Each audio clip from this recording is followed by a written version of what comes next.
When does a dad joke become a dad joke? When the punchline is apparent. Hey, shh. Welcome back to Not Another Needless Sequel, where we watch movies and propose unnecessary prequels, sequels, reboots, and remakes. My name is Kane. This is Kelsey. What's up? I'm gonna have to bring that down from the mic, but yeah. I can hold on. Let me back No. up. What's up? Is that back? Just for this movie. I actually woke up Cosmo the podcast dog and all of that. This week we saw one of the films of all time with 2012's That's My Boy. One of the films of all time. So what do you think the story was? Adam Sandler's character is Donnie Berger, who had a baby as a child with an adult, and it's their reconnection story with his son. Yeah, so Han Solo. There's not really any way to sugarcoat what this movie is about. He is a victim of his teacher having sex with him when he was 13, I believe they say. Back in 1984, we start off with that scene of him in school. He's trying to, hit on the teacher. Turns out she's into it. And that leads to them getting caught, and she is pregnant. She ends up going to prison. And then we get a montage showing that he was pretty much famous for this, just for having slept with his teacher and getting her pregnant, which is crazy to watch in a modern day because that just happens all the time. I feel like that's in the news once a week, and certainly no one's getting famous from it. And he was so famous that that's all he did. He had the Donnie Berger show. Mm-hmm. Lots of different things. I don't know. The entire intro was too cringy for me. I thought the intro was some of the funnier shit. When he's in detention and the teacher takes his hand to bring him to that back closet, and then it reveals that there was another kid in detention just sitting there. I mean, haha. Or a child sleeping with an adult. When she drags him in there and he's like, yeah, so how do you want to do this? Because I've done the sex all the time. Maybe you want to eat me out from behind first? I'm a virgin. Yeah, and then his voice cracks. It's like, I'm a virgin. Yeah, I mean, yeah, it's gross, but you just have to take this movie for what it is. It's one of the movies of all time. One of the movies of all time. So, present day Donnie Berger has not paid his taxes since 1994. Apparently, he thought they were taking it out automatically, and his lawyer tells him the IRS said that was the stupidest thing they've ever heard. So Rex Ryan plays Donnie's lawyer. He, in the movie, is a New England's Patriot fan. He has a bobblehead of Bill Belichick on his desk. But in real life, Rex's twin brother Rob was the member of Belichick's coaching staff when the Patriots won Super Bowls in 2001 2003. And who did Rex Ryan coach? Take it easy. I brought a sports fact to the pod, and you have to call me out. I was excited to share this with you. I thought you'd be like, whoa, but I guess you knew the whole time. You just looked at him and immediately knew who he was? Yes. Okay. I just thought it was one of Adam Sandler's friends or something. Whatever. Oh, anyway. You did such a good job. Thank you for the fact.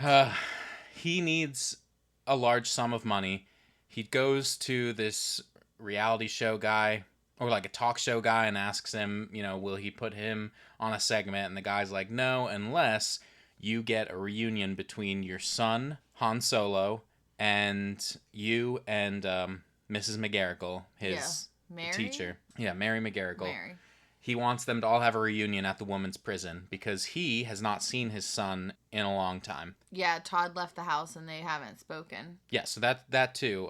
His son's name is Han Solo Berger, but he changed his name to Todd Peterson. So we get an intro to Todd Peterson, and he's getting married that same weekend that Donnie promised the show at the prison. Yes, and he's also spending that weekend at his boss's family's house, just this really nice vacation estate kind of looks like place. A house in the Hamptons or something. Yes, and so he's got a lot going on, and his story has been his whole time as Todd Peterson that his family died in a car crash and exploded. Yes. And so Donnie Berger shows up and is like, I'm his old man, and immediately he has to like make up a lie about that. It was interesting that Donnie quickly went along with the lie and was just immediately riffing off of the lie and was like, how did we meet? And he tells this fucking story about Todd dropping a burrito in the subway and trying to get his burrito, and he jumps down there to save him, and he's like, and so I pushed him out of the way, and now I'm thinking the train's gonna hit me. And so he's like, I fucking remember. I had a kung fu instructor. I think what's the worst about all of it is his Boston accent gets worse and worse, and he did not have an accent like that as a child. Yeah, I mean, he does do a pretty thick accent for this. But the story that he tells about the burrito, he tells it several times throughout the movie, and each time he's adding shit. Later on, he's like, I jumped down, break both my legs. It was a 25-foot drop. Like, it's a subway. Like 25. What I find funny what I find funny about all of it is every single person is like, why didn't you just get another burrito, Todd? Yeah, they're like, wouldn't it be dirty? They all just believe it. Yes, everybody loves Donnie. Yes, so that's another thing too. And they don't know that it's Donnie Burger at the beginning. Mm-hmm. Anywhere he goes, like, he's just super lovable. Like, everybody wants to, like, go along with him, be his friend, all that shit. So, he is meeting Jamie's family. Jamie is Todd's fiance, as well as, the boss's family.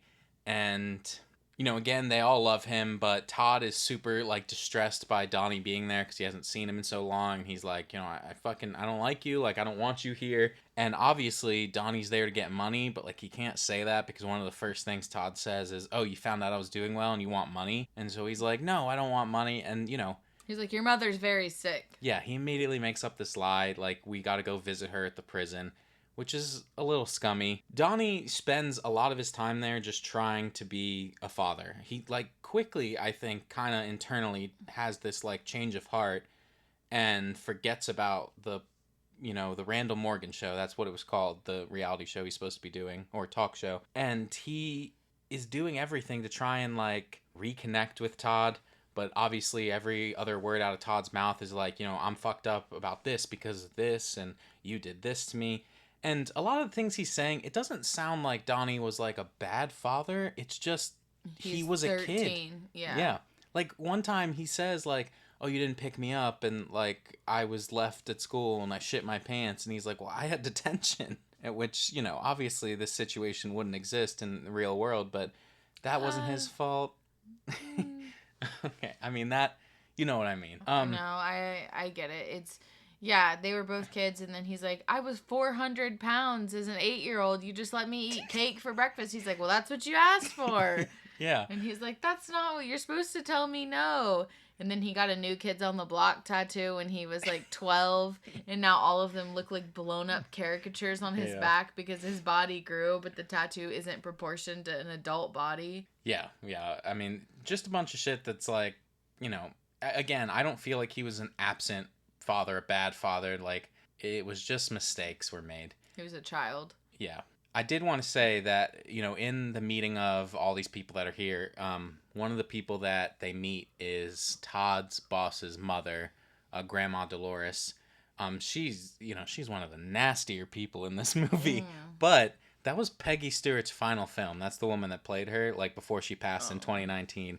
And I thought, like, to think that she passed so soon after, and she was just nailing those lines. I mean, for what she was supposed to be doing, like, she has some of the funnier lines, like when she's talking to them about being a swimsuit model, and then they all get up for something, and she's like, I guess they didn't want to see it. Yeah. Like, anyway, it comes time for, like, a bachelor party for Todd, and this is, like, a big moment for Donnie and Todd to, like, reconnect. And I thought it was kind of sad that towards the end of that night, like, after it's just Donnie and Todd together, he says to him, like, he calls him Hansi, like, for Han Solo. He's like, Hansi, why don't you not call me Donnie when nobody's around?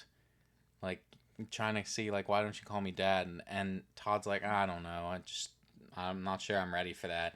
And he's, like, hugging him, and he's like, I'm sorry if you don't fucking like me. And it was just so depressing because, like, it's something that Donnie repeats a lot throughout the movie, and, like, at times it's for comedic value, but it feels true. He says, I'm a good person. I really think he is a good person. Like, he just did this. He was a victim of a teacher, and then The whole world blew it up. yeah, and he had to live in that how persona. would you handle that, Right, you know? right, yeah. And I feel like that's a big part of this movie that people just kind of dismiss because it is such a raunchy film. Like, it is a raunchy film because they end up at a strip, like they go to the strip club that Donnie, like I don't know if he owns it or if he's just a regular or I think what. it's just a regular. But he just goes and like he's friends with everyone in there and the bartender, and they're all having a good time. I do think part of that is gross, just with the way that some of the people act. There's a lot of gross shit that happens at that strip club. Yeah, it's just disgusting. Like, I don't even want to bring up fucking we won't. Nick Swartzen's character. Like, No, everything he does is absolutely disgusting. not.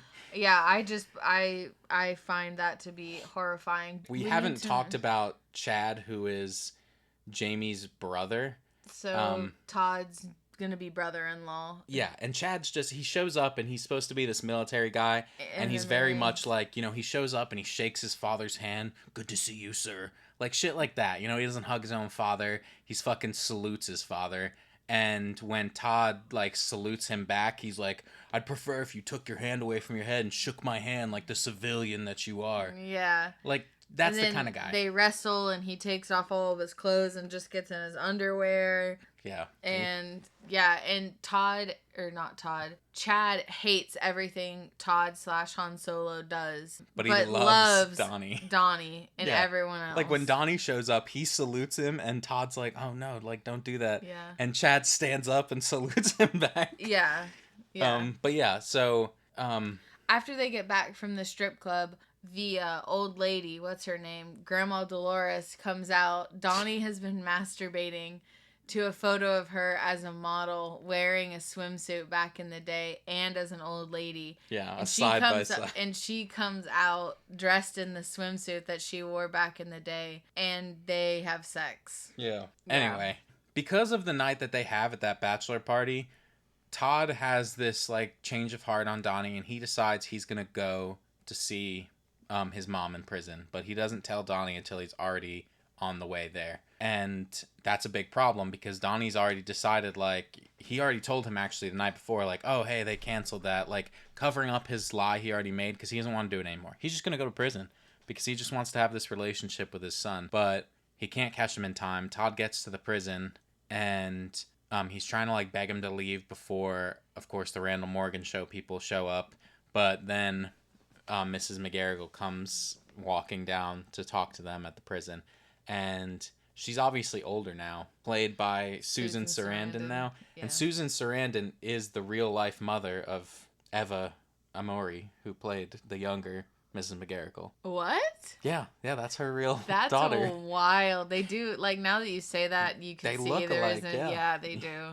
Yeah, so I thought that was interesting. But yeah, she comes out and, I mean, they have a gross scene right there where her and Donnie are, like, being really sexually aggressive between the plexiglass window there. And Todd, like, takes the phone. He's like, all right, well, I hate this. Yeah. But then, you know, the Randall Morgan people show up and they're trying to interview him, and it sets the whole thing off where Todd's like, oh, this is the only reason you came. This is all you wanted. And it's, like, too late. And it's like every rom-com, you know, they have the big fight before they get back together, and this is that big, like, fight. And so he tells Donnie to get the fuck out. And Donnie's gonna leave until he hears Jamie on the phone with someone, and he believes that Jamie has been sleeping with Todd's boss. And so he brings it up in front of everyone, but then Jamie makes up a story about, like, it was some wedding photographer or something. It turns out it really was the boss, but that comes up a little later because everyone believes the story. They just think Donnie is an asshole, which is another scene where he was just trying to do right, and he walks away like, you know, I'm sorry, I'm an asshole. I'm a good person.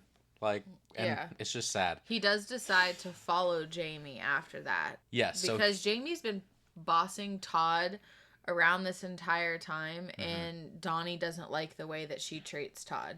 So I mean, you can tell that they, like, Todd or Jamie just doesn't like Todd. She just wants his money. Every second that he's trying to, like, touch her, kiss her, anything, she's like, get away from me, get off of me, like, not here, not now. Even when he's drunk and tries to have sex with the mannequin, he says, like, be nice to me. And I thought that was such a weird choice of words. Like, it's like, that's something she never does. Anyway, he follows Jamie, who's going to stay in the city the night before the wedding, and he goes to try and reconnect with her because he's like, if I can get Jamie to like me, I can get a window back into Todd. And he hears that Jamie is having sex from outside her hotel room. So he goes into the next room, crawls outside in the window, breaks into her room, and she is, in fact, having sex. And he's like, oh, it's fucking Steve, the boss.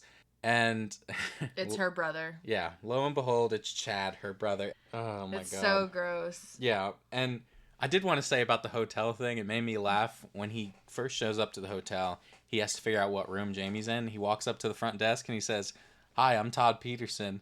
And the front desk guy goes, "No, you're not. You're Donnie Berger."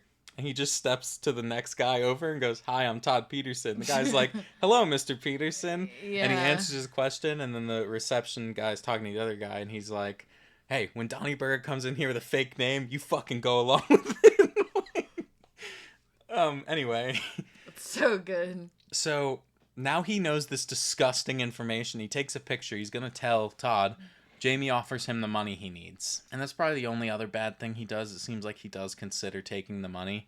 But later, as he's about to leave, he opens a gift that Todd had got him. And it's an oven mitt that I guess he used to use as a kid to talk to him, like a hand puppet. Yeah. And it kind of gives him a change of heart again to go ahead and go to the wedding. And he goes to the wedding and he forces Jamie to tell Todd what happened. And of course, when Todd finds out, he's fucking disgusted and he announces it to the whole crowd and everybody's like just shocked. Yeah, and then the brother stands up and he's like, she goes, "You just rent the uniform. You're not even in the military." Yeah, that's another thing too. The whole time Chad was not even in the military. And then you do find out that she has been sleeping with Todd's boss. Yes. To get him the job. Yeah, like she's just awful. Also, Jamie and Chad called Todd gross for being a product of rape, I guess. Yeah. And Adam Sandler, or Donnie even says, he's like, "Are you fucking kidding me?" Like, yeah, because you two are so disgusting. Yeah. Oh, I can't even. It's one of the worst parts of the movie because it's so goddamn disgusting. And long. It's too long. And I kind of wonder if the movie would have been more well received if they had just cut that part out. And just made her sleep with the boss. Yeah. She didn't have to be sleeping with her brother. Yeah. But, so, Todd accepts who he is. He's like, "My name's not Todd Peterson. It's Han Solo Burger." And they leave. Yeah. And next, they're at the bar, and Todd's offering Donnie money. And Donnie's like, "No, I'm just going to go to prison. Not a big deal."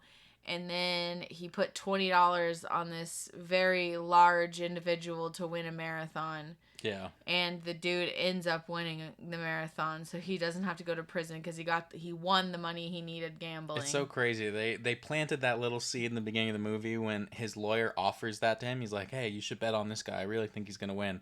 And he's just like, "Okay, put $20 on him." And then they don't mention it again until the very end. He wins. And yeah, I think another thing that's important for this movie is that Todd is really good at math.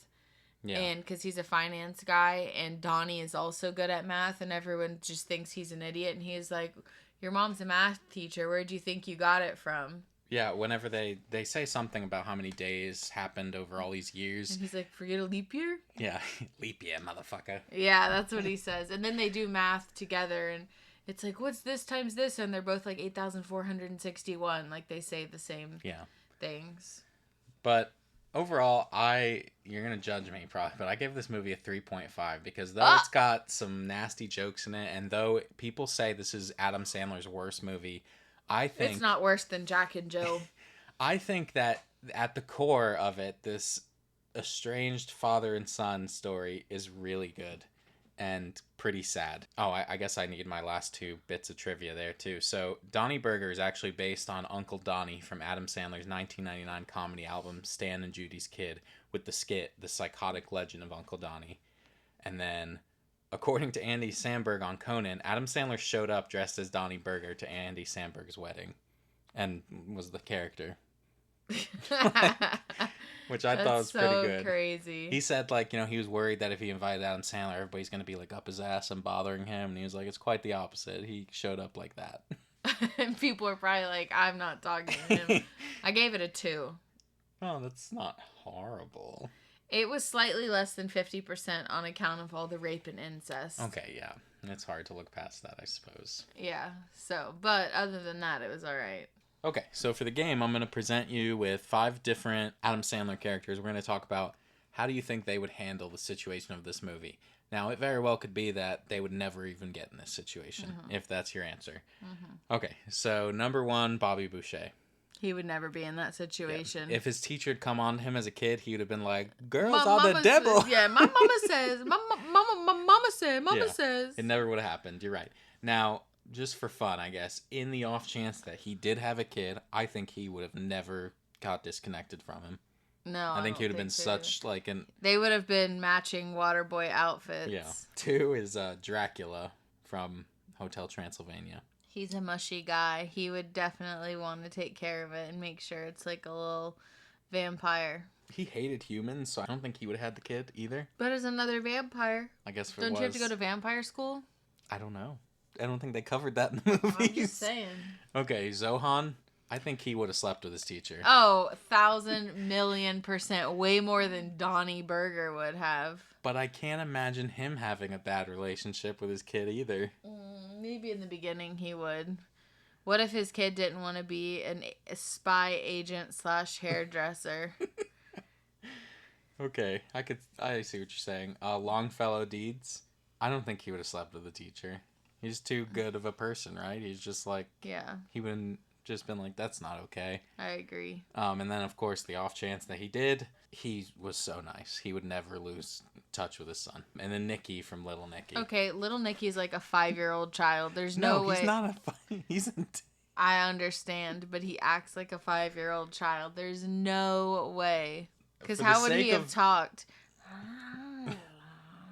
I'm a virgin. Yeah. I'm a virgin. Exactly. For the sake of separating the words 5-year-old child and... He would have lost touch with the son because his dad would have kicked him out and taken the son back to hell. Okay. I'll just agree with you on that. Obviously, there's no sequel to this movie, but what's your sequel? I'm going to tell you what my original idea was, and Okay. then I'll tell you what I changed it to. You know the movie She's All That? Yeah. Or like American Pie, and then American Pie Girls Reunion, and then they recently did a He's All That? Yeah. I was going to do that and call it That's My Girl instead of That's My Boy, but make it like... Was it going to be a remake? Yeah. Okay. But with a girl, and then I was like, I didn't really enjoy the rape part of the movie, so I can't really do that. Yeah, I think that would have been a hard fucking sell to switch genders. Yeah, exactly. But it was going to be called That's My Girl. That was my original idea, and I was like, I don't think that would land well. So, my actual sequel is called Burger Family Reunion. Okay. Do we have the same title? This is an argument we had. I bet that we would have... The title of mine is That's My Girl. Yes! Yes! Listen, everyone, this is a bet I had before we recorded today. I said, I bet our sequels... I changed my sequel, but I bet our original sequel is the same title because it's just sitting there so blatantly obvious for you to choose. And he was like, it's not going to be the same movie. And I was like, 100% it's not going to be the same plot because I canceled my plot and changed the title. But I knew the titles would be the same. Okay. Anyways, Burger Family Reunion. It's been 3 years since the last movie, and Mary's sentence is coming up in prison. Donnie's super excited she'll be getting out soon, as he wants to rekindle their past relationship. However, when she gets out, things don't quite go to plan. She met somebody else and decides that she wants to be with them and run off with them because Donnie is too immature. Oh my god. He goes to Han Solo for help as he settled with Bree and their life together. We didn't talk about Bree. She was like the bartender at the strip club, or the owner.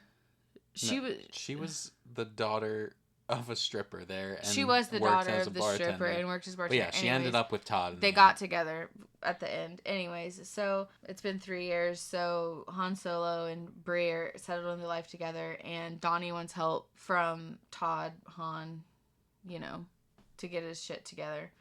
In their antics to try and get Mary into Donnie's life, Han Solo convinces him he has to clean up his act and be a better person, which he has worked on some. He just is still that immature TV kid. So they're both good at math. He starts to work with Han in the small business that Han created after leaving his old job in finance. Throughout this, Donnie loses himself. I imagine like the Step Brothers scene when Brennan and Dale become adults and he runs out of toilet paper and like wipes his ass with the carpet in the sink, and like I just imagine that's what Donnie's miserable.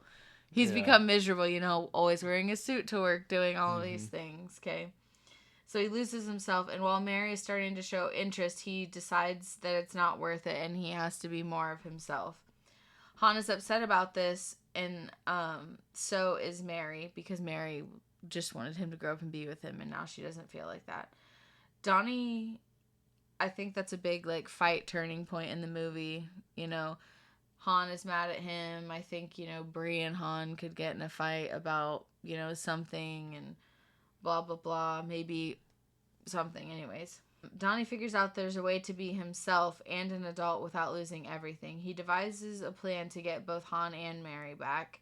It ultimately works, and they enter business together because they're all three math whizzes. Nice. That's a nice story. Yeah. Better than my original? Oh, yeah. Yeah. Okay. Well, mine is That's My Girl. Yeah. We flash back to the day Mrs. McGarrigle gave birth, and it is revealed that she gave birth to twins. Due to her growing concern with Donnie's father being crazy, she decides to hide the girl, knowing the court suspects at least one child to be born. I know that don't make sense, but it's a fucking Adam Sandler movie, you know? I mean, yeah, you went Star Wars on us. Yeah. She's carrying twins. We fast forward to the modern day and meet a 45-year-old woman going by Marion, played by Cobie Smulders. I don't know how to say her name, but you know what I'm talking about. Colby Smulders, yeah. Oh, I said it right. Robin. Yes. She speaks with a thick Boston accent and has many of the same mannerisms as Donnie Berger, and she is seen getting into a bar fight and brought to prison, where she is confronted by her mother, a retired prison doctor. Her mother questions why she acts like this and reminds her how she was raised, to which Marion replies that she just feels something inside her that tells her this is her true self. Her mother then tells Marion the truth about her real parents, and Marion thanks her and goes on a journey to find Donnie Berger. Upon arriving at Donnie's house and informing him that he is her father, he thinks it's a prank and invites her in for a beer. She continues to claim that she's a Berger, but Mrs. McGarrigle passed away last year, and Donnie begins to get upset with this joke. Marion wants to prove it and begins partying with Donnie and eventually Han Solo to prove she can hang with the Berger boys, being a Berger herself. The group plans to get a DNA test on Monday, but decides to continue to spend the weekend together. This weekend shows us some emotional moments between the trio as Marion finally feels like she found somewhere she belongs, and Donnie and Han Solo see Mary McGarrigle in Marion. The test comes back revealing the truth, and Donnie apologizes for not believing her. So it still has a wholesome ending. I like it. Yeah, I mean, I thought the funniest part would be having old girl acting like Donnie Berger. Yeah. Like, it'd be funny to see that, especially as now they're even older. She'd be 45, which, I mean, I don't know how old Adam Sandler was when... He'd be, but in the movie he'd only be like 55, basically. Yeah. But yeah, Mrs. McGarrigle would have been much older than that, so it makes sense that she died. Well, I just made her pass away for the sake of not having her easily explain it. Yeah. That way she, like, died with that secret and... True that. I mean, that would be most of the movie, is them being like, nah, we don't believe her, and maybe Todd would be like, maybe give her a chance. Mary would have told me by now. Yeah. Yeah. Anyway, thank you so much for listening. We do so appreciate it. If you want to talk movies with us, you can find us on TikTok, Instagram, Letterboxd, Threads, and Twitter. We are NansPod everywhere. NansPod. If you'd like to vote on whose sequel idea was the best, come by our YouTube channel for the polls, or let us know your idea across our socials with a comment, tweet, or you can reach us at needlesssequel@gmail.com. Links, as always, will be wherever you're listening. If you wouldn't mind, share our show with someone, leave us a review, and come back for more. We would love to have you and hear what we can do to improve. Next week, we are watching Coraline on Prime in honor of the re-release. I've never seen that movie. Me either. People talk about it a lot on TikTok, so I'm kind of excited. Is it Tim Burton? I think. Yeah, it gives me Tim Burton vibes just from the picture. All right, take care of yourselves. We'll see you next week, and remember, you gotta puff that fucker up. Bye.